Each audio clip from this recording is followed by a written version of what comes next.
Hello, everyone, and welcome again for the XP Group. Myself and Ben on the live at 5 p.m. every Friday.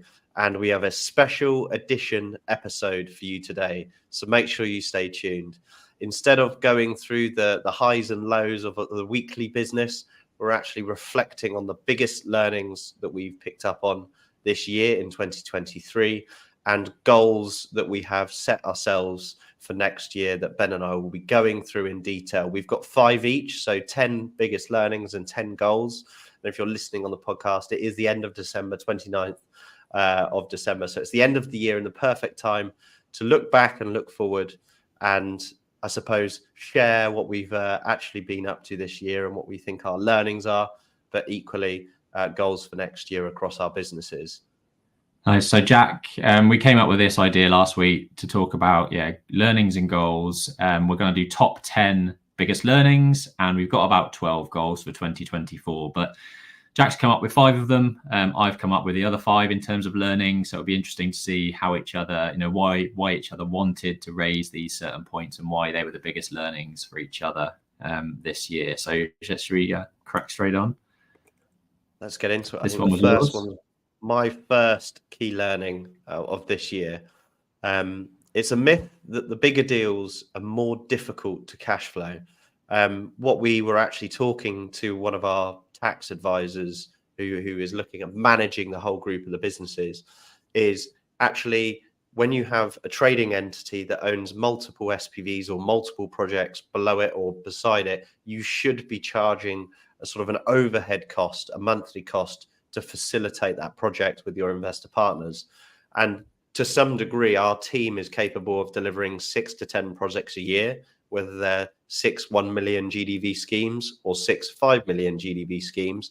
So to bust a myth, and what we've learned is even from a potential risk perspective, because there's more angles and adaptability on the bigger sites, don't necessarily, obviously, if you're capable, be afraid of bigger sites if you've already got an overhead and a cost to run your business.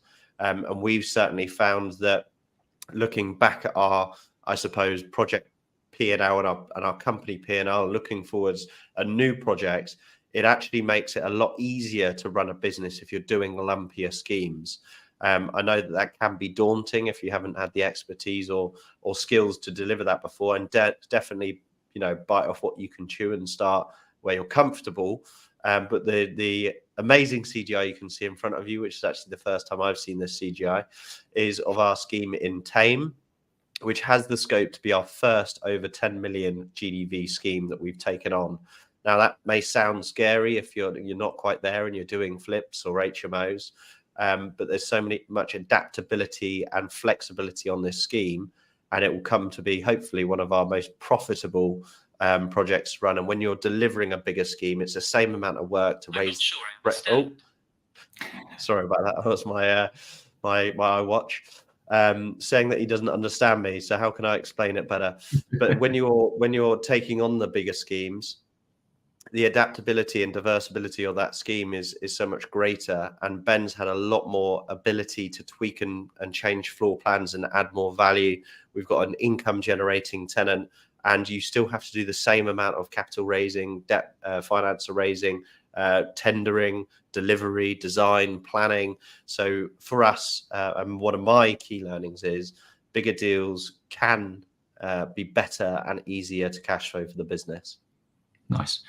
Your audio keeps going a bit robotic. I don't know if that's just my computer or not. I'm hoping it's my computer and not the actual. Yeah, I have a feeling it might be your Wi-Fi. Okay, cool. Yeah, I can see it's not that great. Okay, well, as long as it's me, that's all good. Yeah, I completely agree. Like, these bigger projects have been way more, from my perspective, from a design perspective, way more fun to also design, because there's just so much more you can do with the areas, the massing, the way it's orientated, the way it's organized internally, and obviously the added value that we're hoping to get in the car park is an extra benefit of this particular deal. But yeah, I think you're right. In general, bigger deals can be easier to cash flow.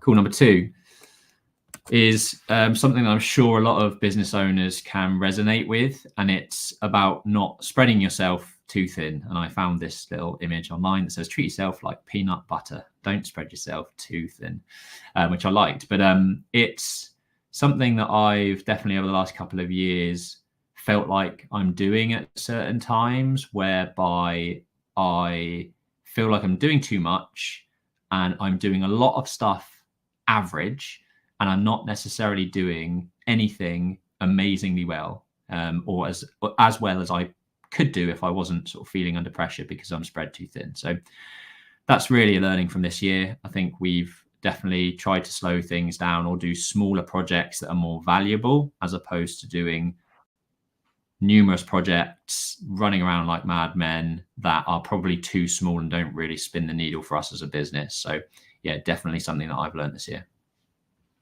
Any comments from you on that, Jack? I mean, I feel that if you're running a business that you're growing at the scale that we're growing, and then you're running more around that, there is always going to be an element of, you know, spreading yourself too thin. And we actually come on to talk later on about, you know, the team around us and how that supports spreading yourself too thin. But for me, I just like working a lot. I just, you know, I feel that I actually heard something on like a stupid TikTok or whatever it was. It was about, I think it might have even been Grant Cardone, but he basically says, how can someone burn out is if what you're doing every day is something you enjoy. And I do feel that there is quite a lot of enjoyment in what we do. We're good at what we do. And you or we are in our flow in what we do. We have, you know, good, stable knowledge and feel comfortable with a lot of things that a lot of people wouldn't be comfortable in the property industry. And I feel that therefore we can cope, which is sometimes probably victims of our own success, like you say, and doing a lot rather than less really well. So I think balance is in there, but it's definitely equal to me a key learning for that. And I think Ben and I, we sometimes don't speak that frequently because we have two very different segments of the business. And I think we had a curry a few weeks ago, and I just said I need a VA. And I think that was probably where I was spreading myself too thin.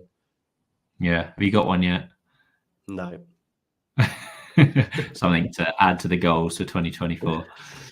Cool. Good stuff. Okay. Number 3. It's one of yours. Yeah. So this one's a bit like, for me, it's a bit like, you know, running a marathon or getting in a white collar boxing ring. You don't really know what's achievable until you throw yourself into the deep end and do it.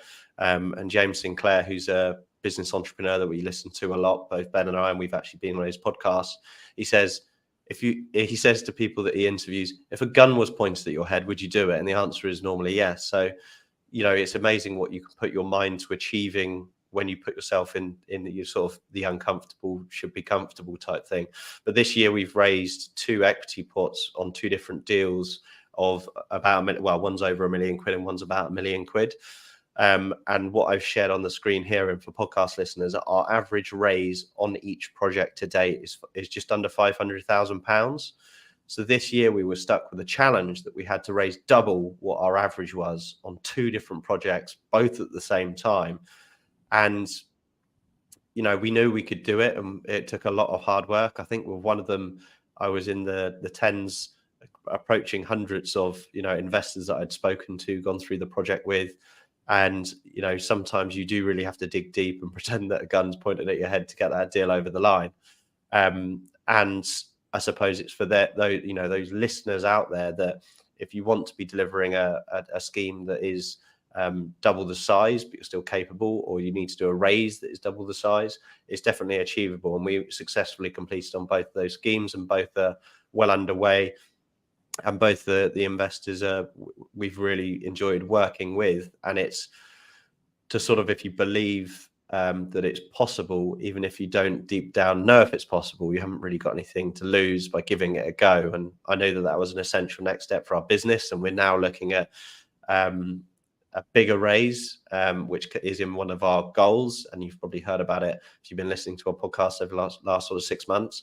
But I think it's just sort of opening the mind and trying new things, and, you know, trying to build up that size. And it doesn't have to be just investments. It could be, you know, even many projects you're delivering or how many people are in your team. But it was quite daunting when we had those 2 projects to be funded, and we managed to get them over the line. So I hope that's just some inspiration for anyone looking to, that's already raised, 150 for a flip, and now they need to raise 300 for a 2-unit development. It is possible. And if there's any, tips we could give, please reach out, and we're more than happy to share them. Nice. I actually wanted to talk about a little snippet I saw Tyler Newman talk about a couple of weeks ago on his, Instagram, where he was sort of saying what he's learned over the last couple of years being in sort of boardroom groups like we operate in the developer club, is that, most of the challenges we have as developers and the people in those rooms that are out there being, doing great stuff, the mindset isn't a case of, oh, I've got £100,000, what can I do with it? The flip side mentality in the room is that actually people have come in, they've said, oh, I've secured this project, and now I need to find £1 million to make it happen. So it's not like I already have £1 million and I'm looking for my next deal. It's, I found the deal. Okay, right. How much money do I need? £1 million. Now let's go out and get it. And the mentality is very much, it's not a case of, if I'll find it, it's just a case of when I'll find it and who I'll find it from. And I think there's definitely a mindset that people need to be in this space. And it's exactly that. There's a sense of, optimism really, or belief in yourself that you will go out and get what you want and what you need. I thought that was really, it definitely resonated with me. Making things happen. Just to add on to that, I think in our industry, most of the people that we network with and that we're friends with that are also developers, the capability and the belief is actually already there. The difficulty is getting it executed before the vendors got pissed off you've taken too long to get your ducks in a row and pulling the deal from you. That's the big challenge. And listening to people like Tyler of almost getting that duck in a row before you've even got the opportunity is also something that he keeps touch points, and definitely a learning for us to make sure that we know we're growing, we know where we are going, and that's why we've started the bigger raise, because it's inevitable that we're going to have the deals there, but the money needs to follow. So completely concur with that. Nice. This next one's mine, and I've heard this phrase coined quite a lot. It's what gets measured gets improved. And having run businesses for 7 years now, it's absolutely true. Whether it be sets of management accounts, which we talk about a lot, so looking at your P&Ls, your balance sheets, cash flow forecasting, but also actually looking at other stuff within the business. So I've put down 2 other things here, which is definitely been fundamental to the growth of both Aura and XP surveys this year, and it's actually measuring team performance. So what data can you capture? We have timesheets in both businesses. We review those timesheets. We have allocations of time against each project so that we can see how well each project is performing, how profitable each project is. And without that data, without knowing how, for example, how fast our surveyors can draw a certain size property, or how many hours have been spent during a planning drawing package with Aura, for example, how are you going to know what the baseline is and therefore improve it going forward? You're just not going to. So being able to measure these things, we use Xero accounting software for all of our businesses to produce sets of management accounts every month. We don't just wait till the end of the year and hope that our accountant says we've made money. You have to track these things. So yeah, definitely. I think this year that phrase has become more and more apparent, and I completely get it. What gets measured gets improved. Very good. This next one is obviously mine, but feeds on from Ben just talking about how quickly our surveyors can, draw and how long planning applications take. And I don't think we've fallen foul of picking a cheaper service to save costs. But what I've definitely learned is there's certain costs that you face within property and development and running your own business. And sometimes you get what you're paid for, and that's quite a well-known phrase. But there's certain elements of the job you think, whether it's, consultant A or consultant B, this other consultant A might have less overheads, but you sort of get the similar result. Now, we had a big learning and big costly learning this year where we stuck with our solicitor, who we kind of knew they were not performing. Well, we knew they were not performing, but we knew they wouldn't be performing in the very near future because a few members from the core team were leaving. And if I were to wind back time, we would be saving time, but by not going to another firm, and we'd also be saving a massive amount of costs by not getting a new firm to understand the project, to basically do all of the work that our solicitor had already done, but work on the refinance with obviously a brighter picture in the future because their team are not leaving. And we should have pulled the band-aid off. We were just sort of slowly pulling it off and saying, yeah, we'll transition when this refinance happens. And as a result, it's cost us way in excess of if we actually ported over to a very diligent, probably costly solicitor to deal with it. So I think we'll probably get reminded of this every year. So this might be a repeated in end of 2024. But a key learning for me is to sometimes the easiest option or the cheaper option isn't always the cheapest or the most cost effective. And as a result, we had a delay in a refinance, and it cost us way more than if we would have instructed a new solicitor. But that's just an example. We have been in situations where we're looking at, it could be, I think we had a ground contamination survey the other day. We had two prices. They were comparable. One was quicker. And you can kind of, when it's a smaller project, you can take over, as in project for that consultant, you can take a bit of onerous and go, actually, we think we'll be okay with this one or that one, or we'll pay a bit more for speed. But that was definitely a big learning that time is money. Yeah, nice. I shameless plug here really for Aura, but I have these conversations with developers and clients all the time. We're not necessarily the cheapest. We're not architectural designer Barry in his pants at home that will charge you 30 quid an hour. We're a well-run outfit with qualified and talented architects, and the value that we add through that process is significant and worth paying for. And sometimes going with the cheaper option that will get the job done. A Fiat will get you from A to B just like a Ferrari will, but it's a different service. So yeah, completely agree with that. Cool. If you'd seen some of our Instagram reels recently, you'd have heard us talking about cash flow. It's so difficult to manage cash flow as a development company. There's constant delays. There's always things that cost more. There's contingencies that you need on contingencies. And I think this year, because we've had so much going on, we've had so many plates spinning, it's definitely brought to light the need to have a cash buffer that you can sort of dip into as and when necessary.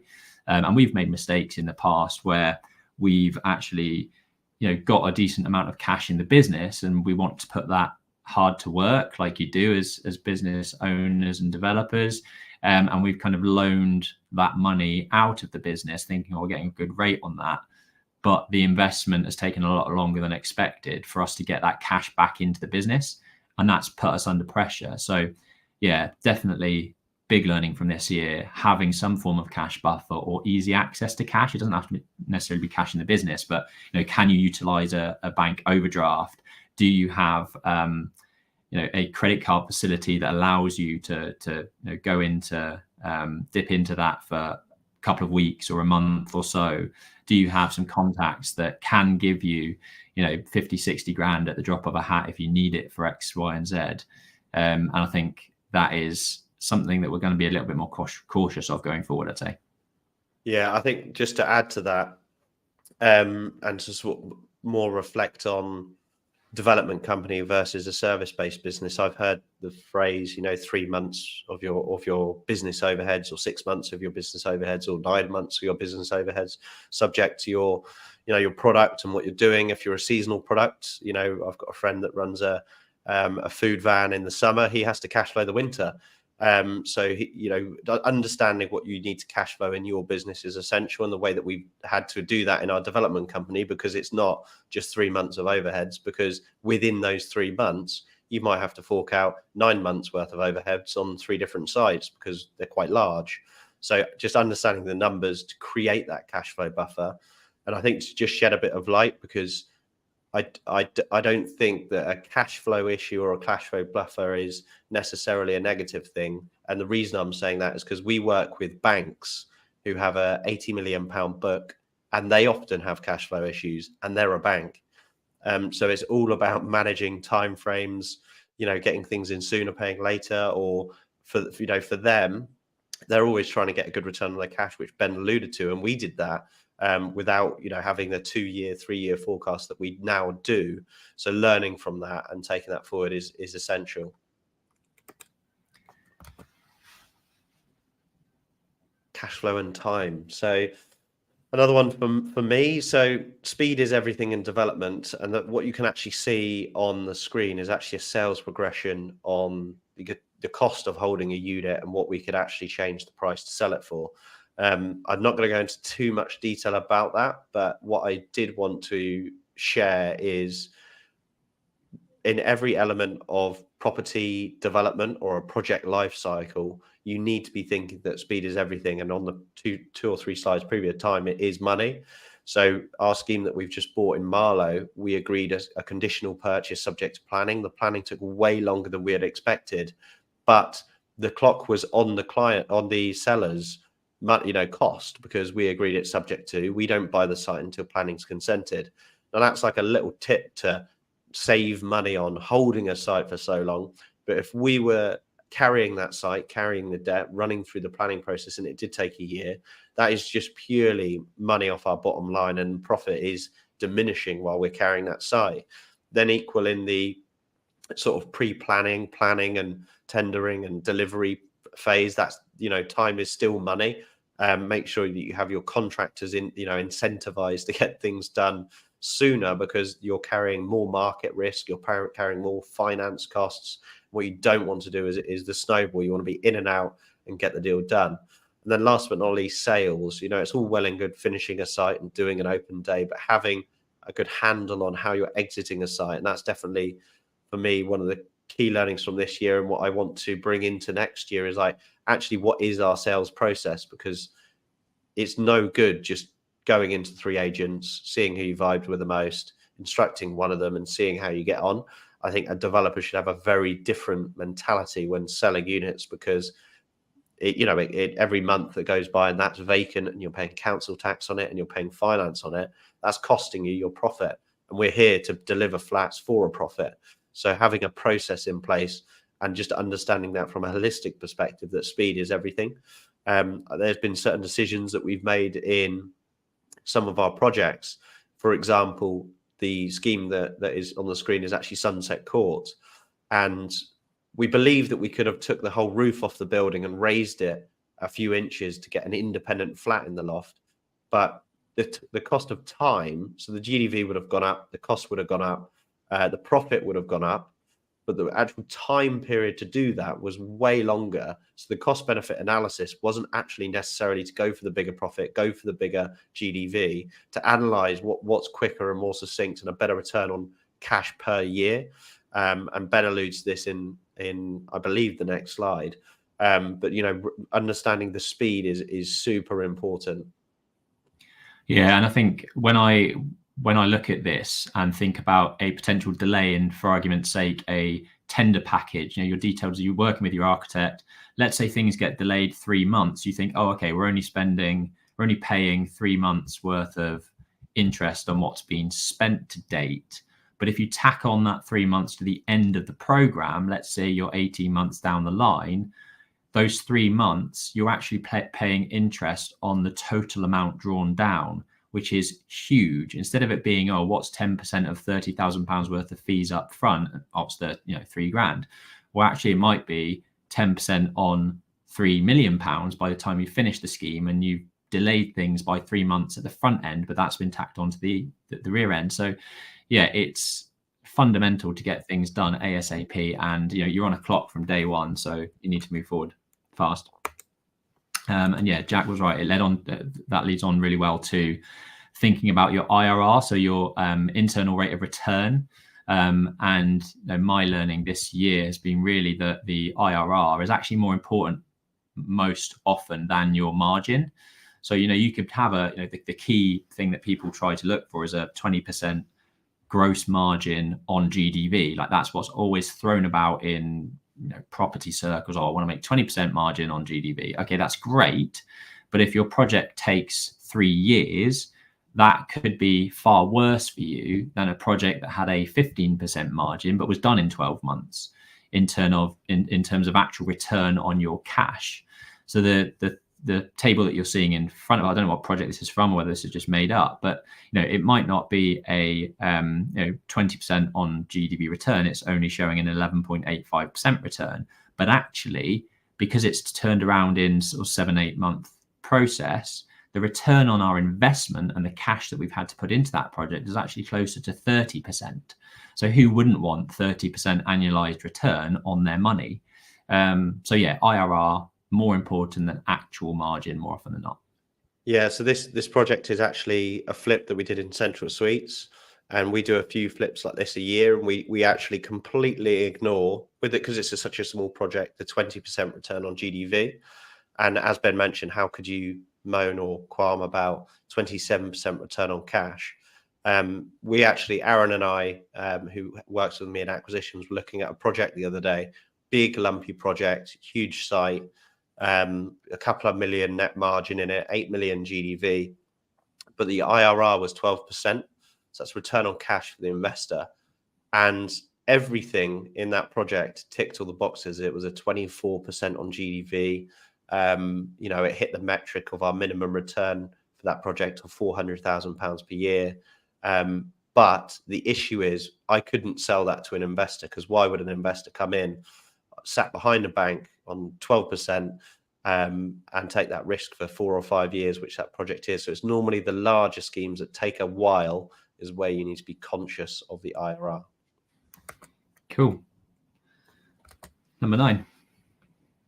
So we talked about spreading yourself like peanut butter, and this sort of tallies into that. So I kind of feel like the team, XB Property specifically, which is what we're sharing on the screen, is obviously our development business. But that's not to say or not to give any disjustice to any of our other team in other businesses. And fundamentally, the hiring that we work out what the business needs, then we build a job description and we go out and hire. And we've got some really good members of the team now that there's areas where they're actually better than us at certain things. We let them crack on with that.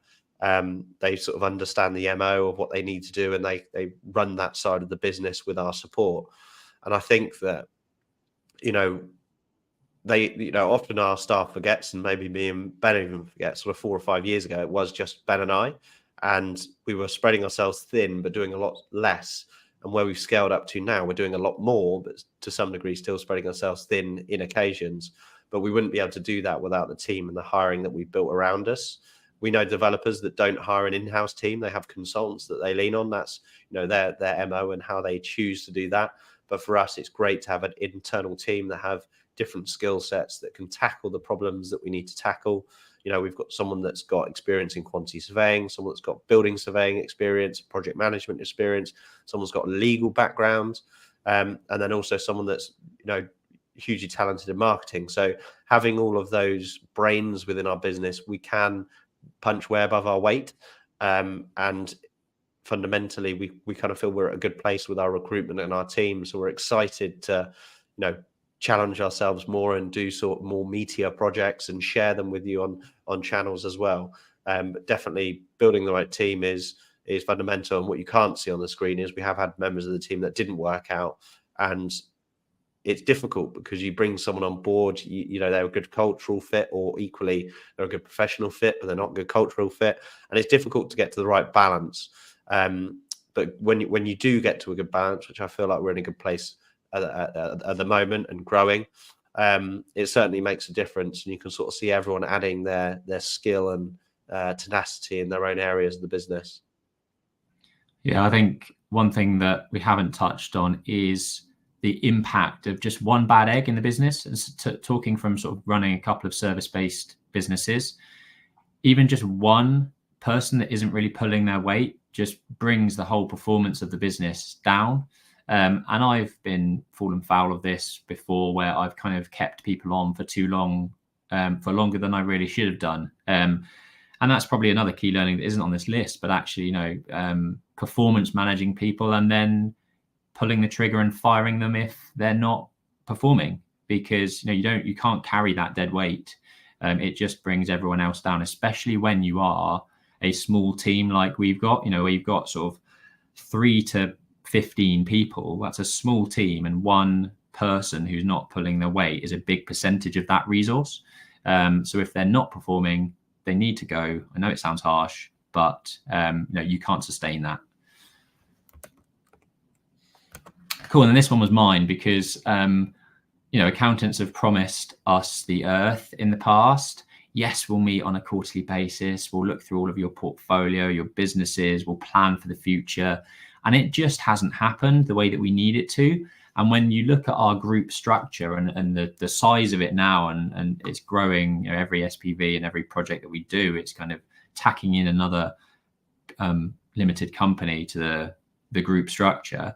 We need a bit of foresight into where we're going with those businesses, tax planning correctly, moving money across the businesses, making sure that our trading business is profitable so that we don't just have loads of SPVs that are profitable projects, but a trading entity that actually loses money, which is not uncommon actually. And when we started talking with our potential new accountant about this, he knew straight away what we were talking about, because he's seen it so often in property development companies where they've got a middle sort of trading entity, which is their main business effectively. And all of the SPVs around it kind of fold into that to that limited company. But because all of the expenses are within that trading entity and all the profits are kind of coming in sort of tax-free as such from the SPVs, it leaves a big loss-making hole within the actual trading entity. So yeah, it's something that we're going to be looking for in 2024, someone that can give us proper strategic tax planning advice and help us move our business in the right direction from that perspective. Anything you wanted to touch on? No, all good. Cool. Just a reminder here to say that the Property Experts podcast is now live and thriving on Apple Music, on Amazon, on Castbox, on Spotify. At the moment, we're launching about 2 episodes a week. So if you're listening on the podcast, thank you very much. Don't forget to kind of follow and share it if you possibly can. We're almost caught up. I think we're on about episode 40 now, and this is episode 49. So we'll be releasing 2 or 3 every week for the next 4 or 5 weeks until we've caught up. And then the idea is that we go live on a Friday on video format, and then by Monday morning, the podcast episode is ready to launch, so you guys can keep up to date with the weekly goings on. Good. So that is all of our learnings that we have found in 2023 across all the businesses. And we will be sharing now my 5 goals, top 5 goals that we would like to hit this year. And Ben will be sharing his top 5. So without further ado, we're predominantly geared towards a development company, and we need to hit the 100 million mark, which is what we're aiming for. So what you can see on the right-hand side is the 60 plus projects that we've delivered. We've got currently, as in delivered and in our pipeline, 81 million of gross development value. And it would be a huge achievement aim to make that the big 100 by the end of the year. So that is a goal. So it says at the top right, goal of 2023. This is actually a goal of 2024. So this is what we would like to hit and target for next year. Anything to add on that, Ben? No. I think when you look at the trajectory that we've come from and the growth that we've made over the last 6 years, it's when you grow more than 20% a year, that is described as fast growth within a business. Most years we've grown almost 100% in terms of that figure, and I don't think it's too sustainable to keep going at that rate. But the 100 million mark, the 9 figure, which sounds bonkers, 9 figures, is a great target next to achieve. So yeah, I think looking forward to hitting that. It is worthwhile pointing out that growth is a lot easier when you're small. You know, if you run a bakery and you sold 1 roll day one, and then next day sold 2, you've had 100% growth. I think we're getting to a point now it's really, really difficult to be 100% of growth in our development company that's obviously a bit more mature than the other service-based businesses. Yeah, it's definitely tapering off, isn't it? But that's just part and parcel of it. Like you say, it's easier to grow faster when you're smaller. So next one, and I do need to change that top corner to 2024 goals for 2024, and it's profit first, not necessarily growth. We've just been talking about growth, and growth is great, but growth often means a lower profit margin, because you're reinvesting a lot of that profit to grow the business, to build the resources, to bring in the team, to spend more on marketing. And I've certainly learned that in the service-based businesses, whereby you go through a huge growth phase, and a lot of that potential profit that you may have made has just been pumped back into the business. So with Aura, and we come on to XP surveys a little bit later, but with both those service-based businesses, I want to be a little bit more focused on actual profitability as opposed to just growth. And the key thing that you hear people say regarding this is that revenue is vanity and profit is sanity. And I completely agree. You can't sustain a business when you're not profitable. So focusing on that and doing everything you can to both reduce your overheads, increase your gross margins, increase your net margins, is only going to do wonders for your business. So yeah, I really want to focus on profit first, not necessarily just growth. Very good. I have changed to 2024 if you want to refresh your screen. That was sweet. So keeping in tune with property development delivery, and all the good things that's property development and predominantly XP property stuff, is we are very fast approaching hitting 250 units delivered. We haven't factored in our HMO bedrooms in that, so 1 HMO is 1 unit, which is quite a mean feat to deliver 250 properties out there in the market. We currently have within our pipeline 266, so it should be an easy achievement if we get the units knocked out before the next year. And sort of reflecting back, time is money. We need to get our skates on to get that delivered, and that's another target for 2024 that we want to be hitting. Nice. So I'm absolutely blinded by the sun. Sorry, what was the 266? That's what we've got currently in our delivered and pipeline. So if we add more deals to that, it's easily achievable. We should probably be aiming for 300, but cool. Nice.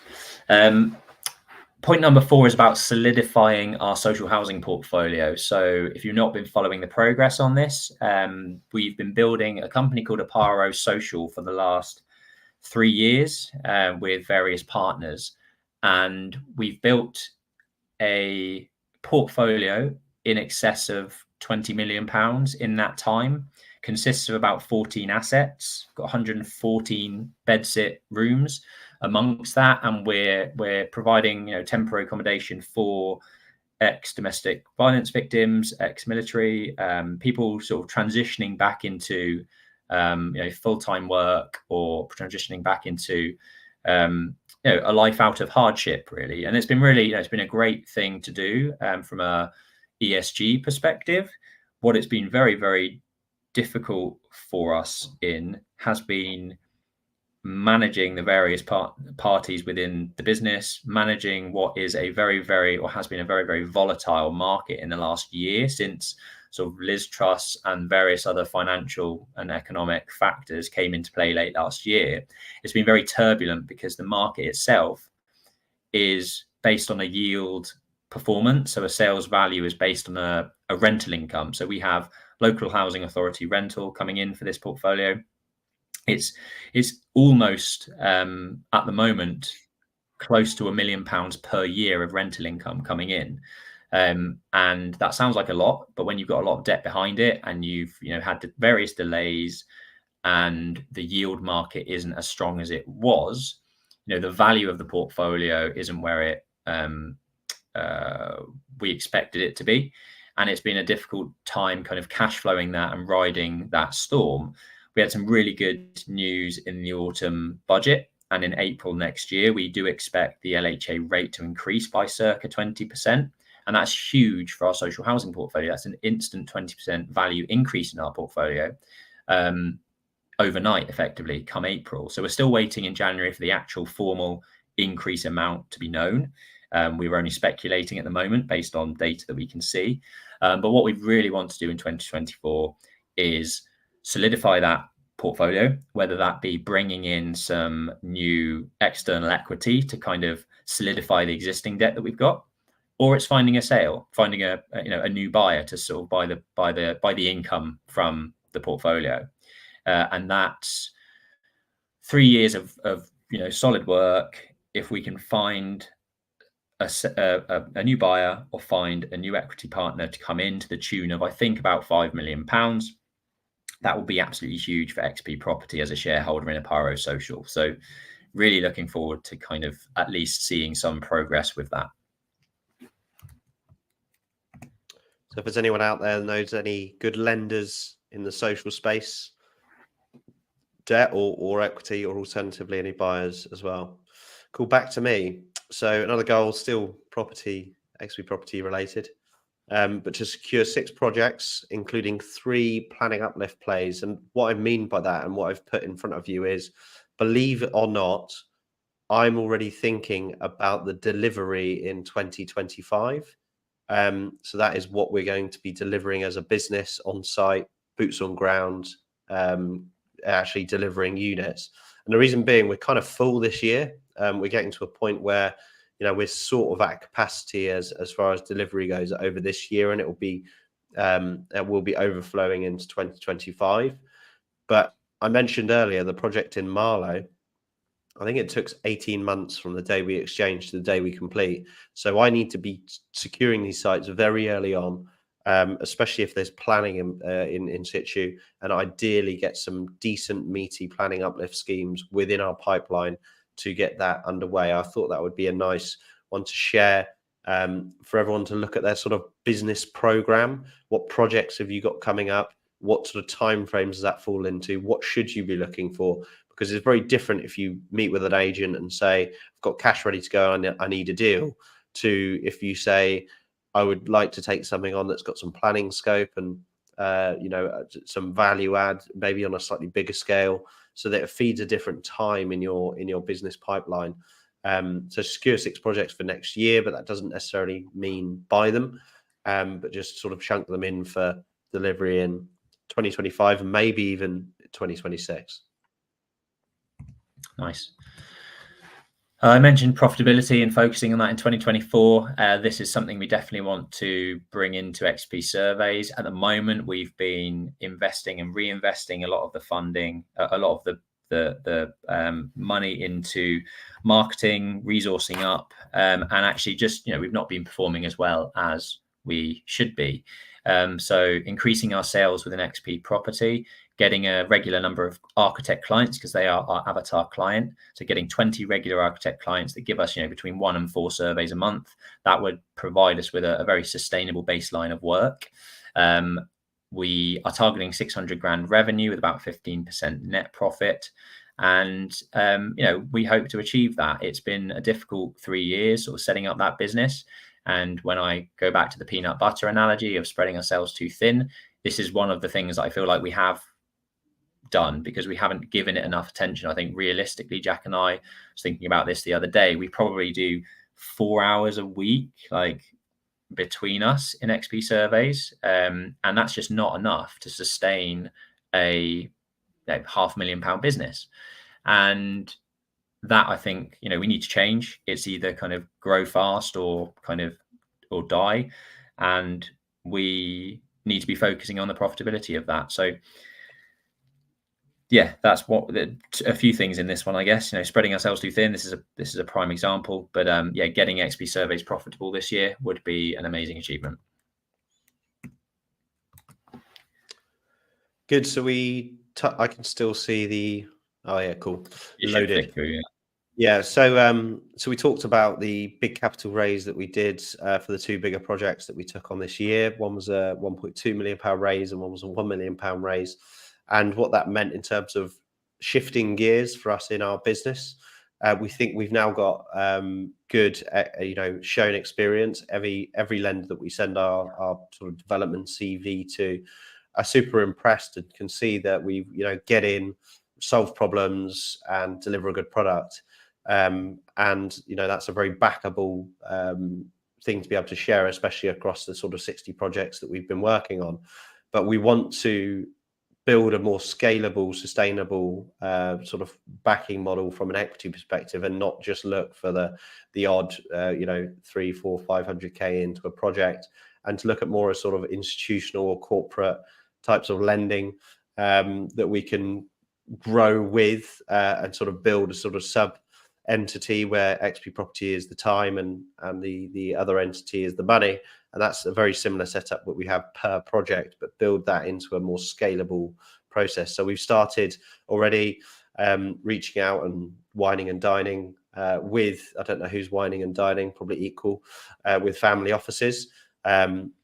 And we've got a lot to be getting on with this year. We might end up being about 5 stone heavier by the end of the year. But, if we've got the equity raise in hand and have got a sustainable business model that can support our growth and be de-risked across the different asset classes that we work in. So we have the securitized income from the social portfolio, the development business, and also we're building high yielding HMOs and a portfolio. So we think we're investable as individuals, and we want to sort of scale that up a bit to work with someone to help us to grow, and there's obviously equal benefit for them as well to come on as a partner to support that. So yeah, if you know anyone that's out that knows family offices or similar institutions, or is interested in diversifying or staying in property investment, we'd love to have introductions. But that's definitely a goal for growth this year. Anything to add, Ben? I think you've covered it. I think I'm looking forward to wining and dining. I mean, I've already started the putting on weight thing over Christmas, so I'm just going to continue rolling that forward. Yeah, I think we're looking for 2 or 3 family offices, as we say on the screen, that we can get sort of 5 to 10 million pounds of investment per year. I think that will put us in a really good stead to deliver the types of and size of schemes that we're looking to work on. Cool. This one was mine because, I mean, certainly before Christmas at 4:59 p.m. on the Friday before Christmas, the 22nd of December, whatever it was, we got a refinance over the line for the old maltings. And that just seems to be what every process is with the legal process. It's lastminute.com, literally the last second of the day to get money transferring across, and you're waiting on a phone call from your solicitor to say, yeah, the money's dropped and we've completed and all this sort of stuff. So I just wanted a 2024 where the legal process is a lot less chaotic. It's probably like rocking horse shit and actually doesn't exist, but you can hope, and that's what goals are about, right? Setting something that you try to aim for. Maybe that phrase should be changed then, Ben, to fast solicitors shit. Because it doesn't exist, is the joke there. Yeah, nice. Good. Yeah, so this is one for me. Ben's, sorry, did you have another joke coming in there about solicitors? No. Good. So this is my one, and I didn't want to be too XP Property heavy, because XP Surveys and Central Suites in their own right have a very hungry team with very strong ambitions of growth and what we're planning on delivering this year. I feel that back to the spreading yourself thin, we've been juggling a few hats this year, and I think that if you're not spending 25% of your time as a business owner on strategy and the goals and how you get there, you're doing the business injustice, because that is realistically what a managing director or a business owner should be doing. There's been certain elements in both businesses, as Ben said, and I even get this in Central Suites, where I can't devote enough time to support the team in certain areas, or help give them the responsibilities, or help open a door for them. And focusing a bit more time on those two businesses is crucial, because both businesses work coinciding with all of our other businesses, and it's back to spreading yourself in. It's difficult to not leave them behind, but also they've all got a good product, they've all got a unique selling point, they've all got a good team in place. It's just focusing a bit more time on the goals of the two businesses. They're already quite long, so I didn't want to go through within my fourth of the 5 to go into detail what they are, but I'm sure we could share that with everyone if they wanted to hear what their goals are in those businesses. Nice. And this one I want to throw in, and I'm sure a lot of business owners can relate to it. Why do I even bother sometimes? That's, I'm sure, what a lot of business owners have thought with regards to actually getting money out of the business, and you're in it to make profit, you're in it to bring money in personally, and use that for living your life and getting driving for the dreams that you've always aspired to kind of aim for, and live the life you want to live. I think sometimes you can get wrapped up in the growth, wrapped up in sort of the businesses day to day, and not achieving the actual level of personal drawings from your businesses. And what I mean by that is dividends. It's the salary that you're taking, the dividends that you're paying yourself. And I think Jack and I set targets every year of where we want to be, both personally and for our families and stuff like that. And I think 2024, with everything that we've got going on, with the projects that we're delivering and the profitability that we should have, should allow us to kind of meet those targets and actually take money out of the business that we anticipated taking. And I think 5 years, 6 years in a business, I think you're only really just getting started, and it's not unusual for business in the startup phase, between year 1 and 5, to be that growth phase where you're not necessarily, you're kind of playing the long game, and you're investing in those years in the longer term wealth of things. And I think this year will be the start of actually seeing some of the fruits of our labor. So I'm looking forward to that. I hope it is anyway. And then a couple of other things in terms of goals for 2024. And I've written 2023 again there. I'm obviously still looking at last year's. We want to do at least two site tours throughout 2024.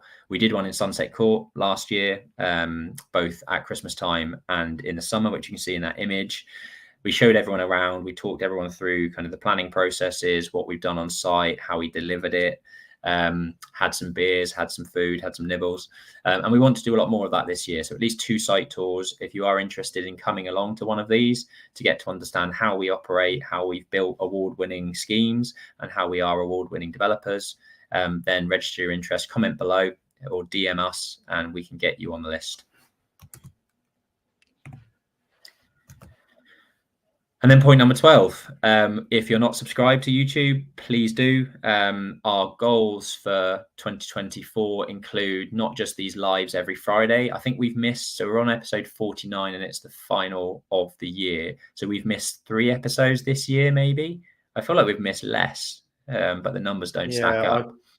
I thought it was 1 or 2 at worst, but anyway. Yeah, I mean, maybe we started second week of January, but either way, we've pretty much been very consistent with this every Friday at 5 p.m, coming across the airwaves via YouTube, Facebook, LinkedIn, and now Instagram. And we want to continue doing that into 2024.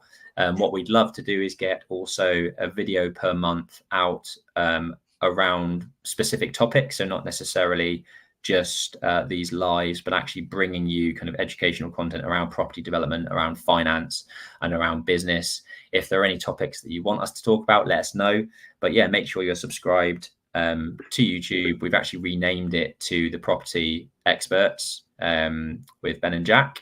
And I'd love to get YouTube monetized. At the moment, we don't have the viewership or the subscriber base to hit the monetization button, and we'd love to make that a goal for 2024. So if you can help us with that by sharing this to just one person, that would be really, really helpful for us. So thank you. Yeah, I think I'll just touch in with that. If you do, I mean, obviously, hopefully you're still listening and you're a follower of ours, and we're hugely thankful for everyone that's followed us this year. And the more viewership that we get, and the more views, and the more subscriptions that we get, the better the content that we can deliver to you guys. So make sure you do share it with a friend, and always engage, ask questions, like stuff. That would be hugely appreciated. Nice. And so that's the end of it, really. We've gone through all of the learnings from 2023. We hope you've enjoyed that, and there's been some golden nuggets that you can take forward within your business. We'd love to know your goals. If any of ours resonate with you guys, then let us know in the comments.